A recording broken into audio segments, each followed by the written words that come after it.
শিক্ষক বানায় পাঠাইছেন। শুধু কোরআন যদি একজন কৃষকের হাতে আমি ধরায় দেই, ওই আমার বাবাজি কিছুই বুঝবে না, কিছুই জানবে না। কোরআন কিভাবে পড়বো, কোরআন কিভাবে আমি মেনে চলবো, এই কোরআন মানুষের ধারে পৌঁছাবার জন্য, মানুষকে বুঝাবার জন্য, মানুষকে আল্লাহ ওয়ালা বানাবার জন্য নবীকে আল্লাহ তাআলা পাঠিয়ে দিলেন। নবী মানুষের দ্বারা দ্বারা পৌঁছে দিলেন। যারা আল্লাহর এই কোরআন ধরেছে, কোরআন মেনেছে, কোরআন যারা পড়েছে, কোরআন যেমন দামি কিতাব, আমার আল্লাহ তাদেরকেও দামি বানায় দিয়েছে। এজন্য এই কোরআন দামি। কিভাবে দামি একটা দৃষ্টান্ত আপনাদেরকে বোঝাইলেই বলবেন যে কোরআনের সম্মান কত। এই যে রেহানটা, এই রেহানটা কিন্তু এখন কাঠের রেহান, আমরা আগে ছোটবেলা দেখেছি। এই রেহানটা যদি কোরআনের সাথে সম্পর্ক না থাকতো, কোরআনের সাথে যদি স্পর্শতা না হইতো, এটা তো প্লাস্টিকের। এর চাইতে কত দামি দামি কত কিছু প্লাস্টিকের আছে না বর্তমানে, কত আলনা, কত শোকেস, কত ওয়ার্ড্রপ, হ্যাঁ কত সোফা, কত দামি দামি কত কিছু বানানো আছে প্লাস্টিকের। এই যে প্লাস্টিকের কত ওজন হবে, কত টাকাই বাজার দাম। যদি এটা এখন পায়ের নিচে পড়ে যায়, পায়ের নিচে পড়ে যাওয়ার সাথে সাথেই আমলবান, জ্ঞানবান, বুদ্ধিমান মানুষ কোনদিন এটাকে পাড়া দিবে না, ওই নিচেই পাড়ায় রাখবে না, সাথে সাথে ওই নেহালটাকে উঠায় চুমু খাবে, মুখের মধ্যে নিবে, কপালে নিবে, বুকে নিবে। মুখ কি খারাপ জিনিস না? মুখ খারাপ না, কপাল খারাপ না, কিন্তু এটার সাথে সাথে মাটির থেকে উঠায়া বুকে নিবে, চুমু খাবে, কপালে নিবে, চোখে মুখে নিবে। কেন বাবা? এটা শুধুমাত্র কোরআনের সাথে সংশ্লিষ্ট থাকার কারণে। একটু রেহান কোরআনের স্পর্শে থাকার কারণে নামটা হয়ে গেছে রেহান। আর তার সম্মান কত, এটাকে তাকে উপরে রেখে দেই, পারাইও না, বরং তো ভাইগে গেলে আগুনের পরে তো আমরা দ্বিধাবোধ করি। তাহলে যদি এক টুকরা কানের আর এক টুকরা প্লাস্টিকের টুকরাটা যদি এত দাম হয়, ও আশিনগরের মুসলমান, ও পর্দার অন্তরালে আম্মা জানেরা, ওই যেই মানুষের সিনার মধ্যে আল্লাহর পবিত্র কালাম, আল্লাহর পবিত্র গ্রন্থ যে সিনার মধ্যে ঢুকবে, ওই মানুষটার নাম না জানি আল্লাহর কাছে কত।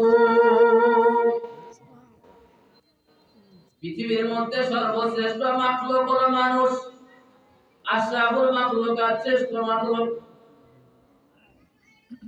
আল্লাহ তাআলা কোরআন যখন আল্লাহ দুনিয়াতে পাঠাইবেন, কোরআন দুনিয়াতে পাঠাবার আগে আল্লাহ তাআলা আসমানকে বললেন, জমিনকে বললেন, পাহাড়কে বললেন,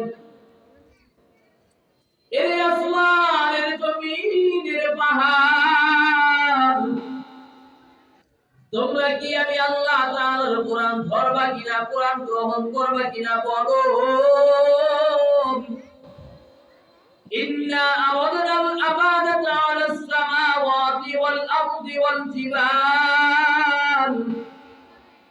আল্লাহ তাআলা কোরআনকে দুনিয়াতে পাঠাবার আগে আমার আল্লাহ আসমানকে বললেন, রে আসমান, আমার দেওয়া আমানত, আমার দেওয়া কোরআন গ্রহণ করবে কিনা বলো।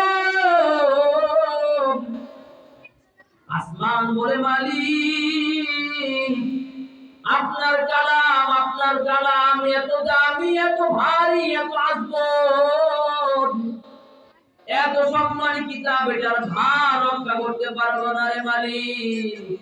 এটার সম্মান আমি রক্ষা করতে পারবো না, এটার আজমত আমি রক্ষা করতে পারবো না।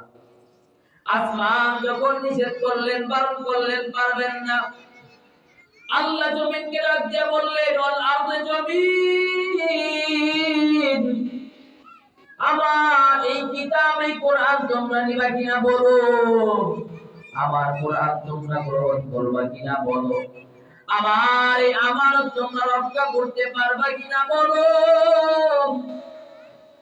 আর জমিন বলে আল্লাহ যেখানে আপনার এত বড় আসমান, যেখানে বেগাইরি আমাদিন তারাউনাহা, যেখানে কোনো খুঁটি নাই, খুঁটিবিহীন আসমান, এত বড় আসমানটা যেখানে টিকে আছে, আল্লাহ ওই আসমানের কাছে আমি জমিন কিছুই না।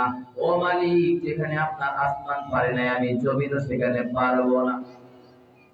জমিন যখন অস্বীকার করলেন, আল্লাহ আপনার কালামের আজমতের সম্মান আমরা রক্ষা করতে পারবো না।